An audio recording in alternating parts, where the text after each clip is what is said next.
નમસ્તે મિત્રો, ફરી સ્વાગત છે તમારું એક નવા વિડીયોની અંદર। મારું નામ પ્રકાશ છે। હું રોજ મારા નાના નાનીને ઘરે જાઉં છું। ત્યાં મારા માસી પણ છે। તેના લગ્ન હજુ થયા નથી।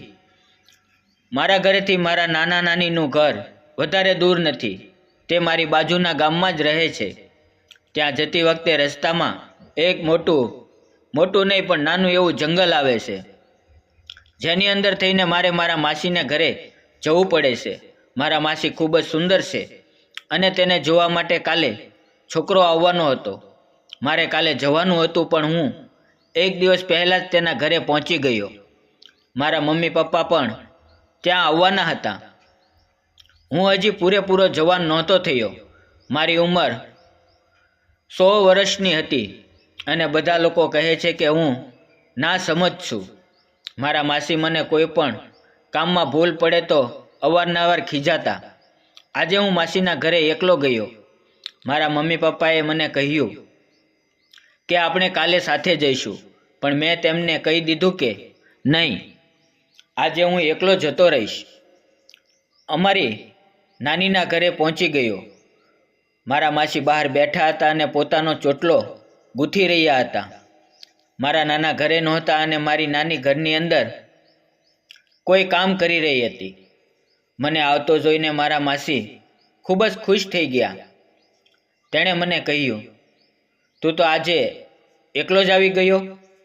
હું હસતા હસતા મારી માસીની પાસે ગયો અને મેં કહ્યું, મારા મમ્મી પપ્પા આવતીકાલે આવશે। તો મારા માસી કહેવા લાગ્યા કે તારે તારા મમ્મી પપ્પાની સાથે આવવું જોઈએ। અને માસીએ કહ્યું, શું એક દિવસ વહેલો આવ્યો તો તમને સારું ન લાગ્યું? તો મારા માસીએ કહ્યું, જો તું તારા મમ્મી પપ્પાની સાથે આવ્યો હોત તો વધારે સારું લાગત, કારણ કે વચ્ચે જંગલ આવે છે અને કોઈ જાનવર તને પકડી લે તો કેવી હાલત થાય। હું તેની વાત સાંભળીને ગુસ્સે થઈ ગયો અને હું પાછો મારા ઘર તરફ ચાલવા લાગ્યો। ત્યાં અચાનક મારા માસીએ મને પાછળથી પકડી લીધો અને કહેવા લાગ્યા, અરે ગાંડા, હું તો મજાક કરી રહી હતી। સારું થયું કે તું આજે જલ્દી આવી ગયો। ચાલ આપણે બંને હવે માછલી મારવા માટે જઈએ।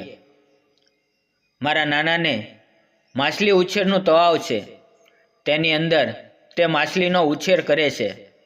પછી હું અને માસી ત્યાં જવા લાગ્યા। પહેલાં તો હું અંદર ગયો અને મારા નાનીને કેમ છે એમ કહ્યું, અને પછી તરત જ મારા કપડાં ચેન્જ કર્યા અને અમે બંને માછલી પકડવા માટે જતા રહ્યા। રસ્તામાં ચાલતા ચાલતા અમે બંને વાતો કરતા હતા। ત્યાં રસ્તામાં અચાનક અજગર દેખાણો। અમે બંને બાજુમાંથી ફરીવાર ચાલતા થયા। મેં કહ્યું, માસી, કાલે તો તમને છોકરો જોવા આવે છે। શું તમે કહી શકો છો કે તે તમારે કેવો છોકરો પસંદ છે? મારા માસી શરમાતા શરમાતા બોલ્યા, તું કેવી વાત કરા છો? પછી તે ધીમો ધીમો હસતા હસતા બોલ્યા, મને એક ખૂબ જ તંદુરસ્ત અને હેન્ડસમ છોકરો પસંદ છે। મેં કહ્યું, વધારે તંદુરસ્ત અને બોડી બિલ્ડર હશે તો તમને કોઈ તકલીફ તો નહીં થાય ને? તો મારા માસી કહેવા લાગ્યા કે અરે ગાંડા, તને બધી જ ખબર છે। તો મેં કહ્યું, ખબર તો હોય ને માસી। અમે બંને આમ જ વાતો કરતાં કરતાં ચાલ્યા જતા હતા। થોડી વાર પછી અમે બંને તળાવ પાસે પહોંચી ગયા। હવે અત્યારે સમય હતો માછલી પકડવાનો। અમે બંને તળાવની અંદર ગયા અને માછલી પકડવા લાગ્યા। થોડી માછલીઓ પકડ્યા પછી અમે બંને પાછા ઘરે આવ્યા અને તે માછલી મારા નાની બનાવવા લાગ્યા અને અમે બધા માછલીની સાથે ચાવલ અને રોટી જમ્યા। પછી બધા સૂવા માટે જતા રહ્યા। હજી હું થોડોક નાનો હતો એટલે હું મારી માસીની બાજુમાં સૂઈ જતો અને પછી બાજુમાં નાના નાની સૂઈ જતા।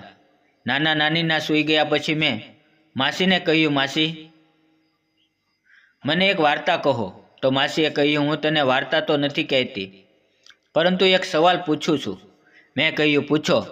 તો તે મને કહેવા લાગી કે એવી કઈ વસ્તુ છે જે અંદર અને બહાર આવે જાય ત્યારે અવાજ કરે છે? તેનો સવાલ સાંભળીને હું હસવા લાગ્યો અને મેં કહ્યું, માસી, આ કેવો સવાલ છે, પરંતુ મારે તેનો જવાબ આપવાનો હતો. હું તો કંઈક બીજું જ વિચારી રહ્યો હતો. મેં કહ્યું, શું તમે આનો જવાબ જાણો છો?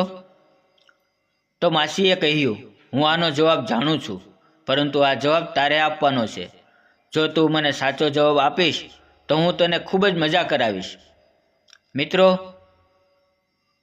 મને તો નથી ખબર, પણ તમે જવાબ જાણતા હોવ તો કોમેન્ટ કરીને જરૂર જણાવજો અને મજા કરવામાં મારી મદદ કરજો.